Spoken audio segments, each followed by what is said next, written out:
Welcome এভৰিওয়ান আপোনালোক সকলোকে আমাৰ জ্ঞানদিত্য ৱেড সাকসেস ইউটিউব চেনেল পুনৰ নম্বৰ স্বাগতম জনাইছোঁ তো দিছ ইজ জ্ঞান প্ৰকাশৰ সৈতে পোনপটীয়াভাৱে জড়িত হৈ থাকিবলৈ আপোনালোকে জ্ঞানদিত্য ৱেড সাকসেস ইউটিউব চেনেলটো এতিয়া ছাবস্ক্ৰাইব কৰাৰ লগতে আপোনালোকে আমাৰ এডিআৰি মহাসংগ্ৰাম টেলিগ্ৰাম চেনেলটো জইন কৰি ল'বলৈ নাপাহৰিব কাৰণ আমি তাতে খুব সুন্দৰভাৱে ডেইলি মক টেষ্টসমূহ লৈ আহিছোঁ গতিকে মক টেষ্টসমূহ আপোনালোকে এটেম্প কৰক আৰু সফলতা নিশ্চিত কৰক বাকী আপোনালোকে গম পাইছে আমি আমাৰ ইউটিউব চেনেলটোৰ জৰিয়তে খুব সুন্দৰভাৱে আমি ভিডিঅ'ছবিলাক আগুৱাই লৈ গৈ আছোঁ তো এডিআৰি মহাসংগ্ৰামৰ যিটো ষ্ট্ৰেটেজিক পাৰ্ট আমি এটা প্লেলিষ্ট ইতিমধ্যে আপলোড কৰিছোঁ তো আজি ৮ নম্বৰ ভিডিঅ' ইয়াৰ লগতে আমি এডিআৰি মহাসংগ্ৰামৰ আৰ্ট এণ্ড কালচাৰৰ ভিডিঅ' আপলোড কৰিছোঁ ইয়াৰ লগতে বাকী আনুষংগিক বিষয়সমূহতো আমি আনি থাকিমেই গতিকে এটা কমপ্লিট কোৰ্চ এটা কমপ্লিট ৰিভিজন কমপ্লিট এনালাইচিছ আমি এই ভিডিঅ'সমূহত কৰিম গতিকে আপোনালোক আমাৰ সৈতে জড়িত হৈ থাকিব ইয়াৰ লগতে মেথছৰো আমি ভিডিঅ' এটা দিবলৈ চেষ্টা কৰিয়ে আছোঁ যিখিনি ইম্পৰ্টেণ্ট আৰু শ্বৰ্টছ ভিডিঅ'বিলাকতো আপোনালোকে চায়ে আছে বাকী সিমানে বৰ বেছি সময় নষ্ট নকৰোঁ মাথো আমি ভিডিঅ'টো আৰম্ভ কৰোঁ ঠিক আছে তো কুৱেশ্যন নম্বৰ 71 আপোনালোকে মন কৰিব আমি প্ৰতিটো ভিডিঅ'তে কিন্তু এটা কুৱেশ্যনছ আমি হোমৱৰ্ক ৰাখোৱেই আৰু প্ৰতিটো ভিডিঅ'তে আমি কি কৰোঁ 10টা কুৱেশ্যনছ আপোনালোকৰ সৈতে আলোচনা কৰোঁ আৰু প্ৰতিটো কুৱেশ্যনতে আমি কি কৰোঁ এনালাইচিছ কৰোঁ আমি তাৰ আনুষংগিক সকলোবিলাক দিশ আপোনালোকৰ সৈতে শ্বেয়াৰ কৰিব বিচাৰোঁ যাতে সেইটোৰ বিষয়ৰ ওপৰত আৰু আমাৰ কোনো কুৱেশ্যনছ ৰৈ নাযায় তো সেইকাৰণে আমি প্ৰতিটো কুৱেশ্যন এটা কুৱেশ্যনছ আমি হোমৱৰ্কো ৰাখোঁ যিটো আপোনালোকে আমাক কমেণ্ট বক্সত জনাব লাগে তো যোৱাটো ভিডিঅ'টো আমি এটা কুৱেশ্যনছ হোমৱৰ্ক ৰাখিছিলোঁ যিটো আছিলে 71 নম্বৰ কুৱেশ্যনছ আৰু সেই কুৱেশ্যনটো এটা 2023 চনৰ GI টেকৰ বিষয়ে সোধাৰ কাৰণে মই কি কৰিছিলোঁ আপোনালোকক 2024 চনত ৰিচেণ্টলিটো আমাৰ GI টেক কিহে পালে আমাৰ অসমৰ পৰা তো সেই বিষয়ে আপোনালোকক সুধিছিলোঁ কিন্তু এতিয়া এই কুৱেশ্যনটোতো সেই একেই আছে which product from Assam's recently 2024 লিখিব সেইটো ৰিচিভ GI টেক আৰু ইয়াৰ অপশ্যনকেইটা আপোনালোকে চাব নালাগে উত্তৰটো আপোনালোকে শুনি লওক আৰু নোটছ কৰিব ঠিক আছে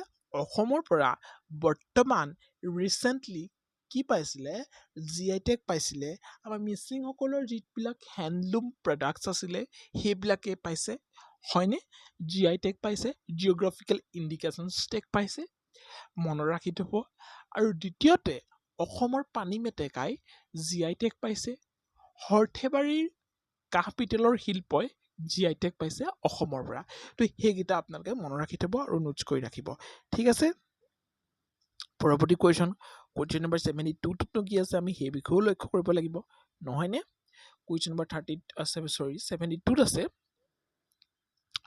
which of the following was the first Assamese radio drama তো কৈছে প্ৰথম অসমীয়া ৰেডিঅ' নাটকনো কি হয়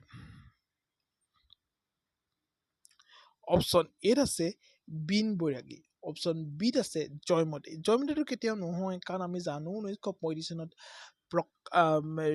মানে মুক্তি লাভ কৰা এইখন হৈছে অসমীয়া প্ৰথমখন ছবিছবি গতিকে জয়মতীৰ কথা আমি কেতিয়া পাহৰিব নোৱাৰোঁ আমি অপশ্যনটো এলিমিনেট কৰি দিম ভাইটি বিষয়ে যোৱাটো ভিডিঅ'ত আমি আলোচনা কৰিছোঁ যে ভাইটি এখন ৰঙীন ছবি প্ৰথম অসমীয়া তো 1972 চনত ৰিলিজ হৈছে তো পিয়লি ফুকনৰ বিষয়ে আমি ক'ৰবাত শুনিছোঁ যে এইখন অসমীয়াই বোলছবি গতিকে option A will be the correct answer অৰ্থাৎ বিন বৈৰাগী হ'ব শুদ্ধ উত্তৰ অৰ্থাৎ Bin Bairagi was the first Assamese drama broadcasted in the year of the 1935 একেটা বৰ্ষতে জয়মতীৰ সৈতে কি কৰা হৈছিলে এখন বিন বৈৰাগী সম্প্ৰচাৰিত হৈছিলে ঠিক আছে writer of the play was the Prafulla Chandra তো এই প্লেৰ ৰাইটাৰ আছিলে প্ৰফুল্ল চন্দ্ৰ বৰুৱা মনত ৰাখি থ'ব ইম্পৰ্টেণ্ট হয় কুৱেশ্যন নম্বৰ 73 আমি কি লৈ আহিছিলোঁ কুৱেশ্যন নম্বৰ 73 আমি লৈ আহিছিলোঁ which of the following was the first president of India এইটো আৰু কুৱেশ্যনছ সুধিবলগীয়া কুৱেশ্যনছ নহয় অপশ্যন এত আছে পণ্ডিত জৱাহৰলাল নেহৰু ভাৰতৰ প্ৰথম কি আছিলে প্ৰাইম মিনিষ্টাৰ আছিলে PM আছিলে doctor Rajendra Prasad yes option B will be the correct answer অৰ্থাৎ ডক্টৰ ৰাজেন্দ্ৰ প্ৰসাদ আছিলে প্ৰথমজন প্ৰেচিডেণ্ট অফ ইণ্ডিয়া তো মন কৰক Rajendra Prasad was the first president of India he was in office from 1952 to 1962 Droupadi Murmu is the 15th president of India তো প্ৰথমজন president ভাৰতৰ আছিলে ৰাজেন্দ্ৰ প্ৰসাদ, ডক্টৰ ৰাজেন্দ্ৰ প্ৰসাদ। আৰু এতিয়া বৰ্তমান আমাৰ যিগৰাকী প্ৰেছিডেণ্ট আমাৰ দ্ৰৌপদী মুৰ্মু বাইদেউ, তো তেখেত হৈছে আমাৰ ভাৰতৰ 15তম অৰ্থাৎ 15তম 15th প্ৰেছিডেণ্ট হয়। পৰৱৰ্তী অংক কুৱেশ্যন নম্বৰ 74ত কি আছে সেয়াও মন কৰক। কুৱেশ্যন নম্বৰ 74ত আছে who was the first Indian to travel to space. মহাকাশ ভ্ৰমণ কৰা প্ৰথম ভাৰতীয়নো কোন আছিলে? অপশ্যন এত আছে ৰাকেশ শৰ্মা, অপশ্যন বিত আছে কল্পনা চাওলা, হয়নে? কল্পনা চাওলা হয়, কিন্তু তেওঁ প্ৰথম মহিলা হয়। অপশ্যন চিত আছে ৰেবিছ মালহোত্ৰা, অপশ্যন ডিত আছে Sunita Williams. Yes, option A will be the correct answer, অৰ্থাৎ ৰাকেশ শৰ্মাই আছিলে প্ৰথমজন ইণ্ডিয়ান যিগৰাকীয়ে কি কৰিছিলে? মহাকাশ ভ্ৰমণ কৰিছিলে। ঠিক আছে, কল্পনা চাওলা প্ৰথম মহিলা বুলি দিলে কল্পনা চাওলা হ'ব। ঠিক আছে, মন কৰিব। কুৱেশ্যন নম্বৰ আমি কিমান পাইছিলোগে? অকণমান হেৰি হৈ গ'ল। য়েছ, কুৱেশ্যন নম্বৰ 73 পালোগে নহয় জানো? কুৱেশ্যন নম্বৰ 74ত কি আছে আমি সেই বিষয়ে মন কৰিম। কুৱেশ্যন নম্বৰ 74 ইতিমধ্যে হৈ গৈছে। কুৱেশ্যন নম্বৰ 75টোনো কি আছে আমি সেই বিষয়ে মন কৰিম। কুৱেশ্যন নম্বৰ 75ত আছে name the Indian who won the Miss Universe crown for the first time. Miss ইউনিভাৰ্ছৰ মুকুট প্ৰথম বাৰৰ বাবে জয় কৰা ভাৰতীয়গৰাকীৰ নাম কি আছিলে?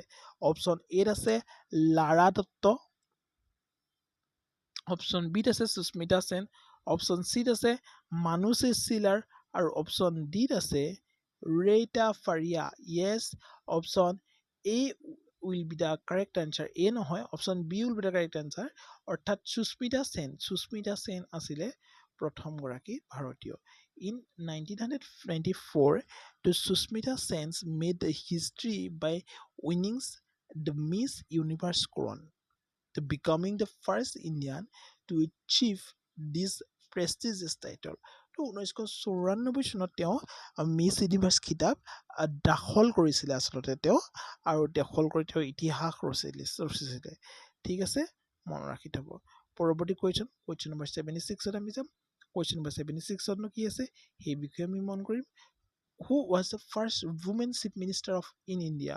তো ভাৰতৰ প্ৰথমগৰাকী উমেন মানে মহিলা চিফ মিনিষ্টাৰ কোন আছিলে? অপশ্যন এত আছে মমতা বেনাৰ্জী, নহয়। ইন্দিৰা গান্ধী চিফ মিনিষ্টাৰ হয় জানো? তেওঁ প্ৰাইম মিনিষ্টাৰ আছিলে, ভুল, হয়নে? অপশ্যন চিত আছে সুশ্বেতা কৃপলানী, অপশ্যন ডিত আছে Anowara Taimur. Yes, option C will be the correct answer. Anowara Taimur আছিলে প্ৰথমগৰাকী অসমীয়া মহিলা, অসমত হৈছিলে তেওঁ। আৰু অপশ্যন চিত হৈছিলে সুশ্বেতা কৃপলানী, তেওঁ উত্তৰ প্ৰদেশৰ পৰা হৈছিলে।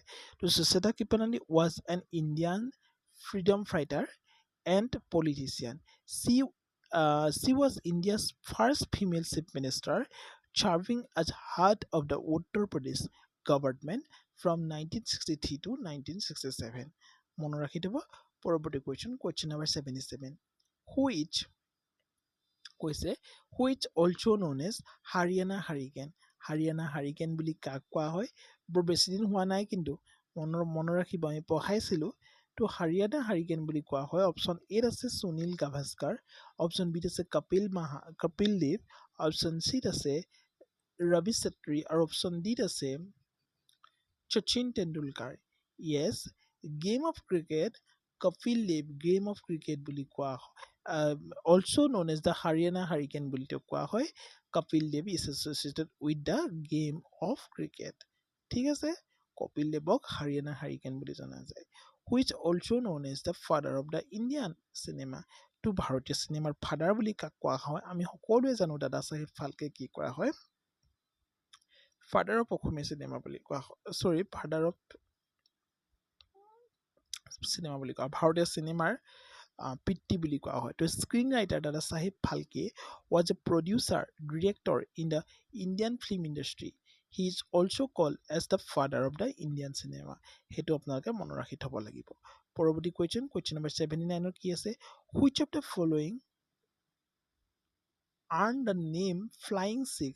তো ফ্লাইং চিখ বুলি কাক কোৱা হয়? মিল্খা সিংহে কোৱা হয়। অপশ্যন এইটোৱে আছে, আমি শুদ্ধটো কৈয়ে দিলোঁ আৰু। অপশ্যন 4টা আছে, আপোনালোকে চাই ল'ব পাৰিব। ঠিক আছে, Milkha Singh is also known as the Flying Six. He was a former Indian track and a field sprinter. ঠিক আছে,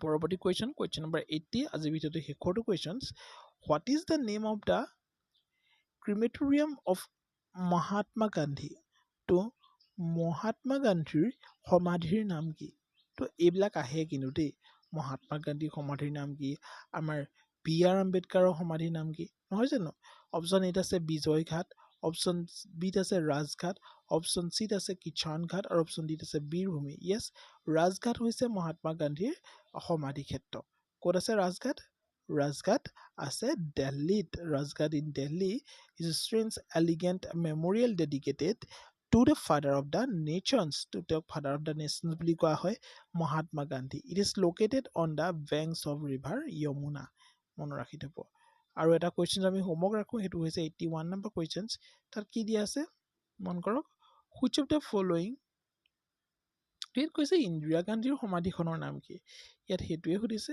আৰু আমি অপশ্যন কেইটা দেখাই দিছো শক্তিস্থল ইন্দিৰা শক্তি আৰু স্ত্ৰী শক্তি আৰু নান অফ দ্য এবোভ ইয়াৰ শুদ্ধটোতো আপোনালোকে আমাক কমেণ্ট বক্সত জনাবলৈ নাপাহৰিব বাকী আজি ভিডিঅ'টো ইমানেই আছিলে তো থেংক ইউ ফৰ ৱাচিং see you in the next